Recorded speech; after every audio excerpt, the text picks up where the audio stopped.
Palaisipan ngayon sa mga netizens ang blind item na di umano isang young actress na nabuntis ng isang sikat na aktor.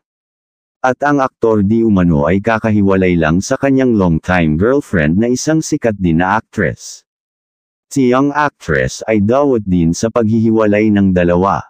Tila mabilis naman nahulaan ng mga netizens na si Andrea Brillantes ito at ang mag-ex na sina Daniel Padilla at Catherine Bernardo. Ito din siguro marahil ang dahilan kung bakit tuluyan nang nakipaghiwalay si Catherine kay Daniel Padilla dahil magiging ama na siya.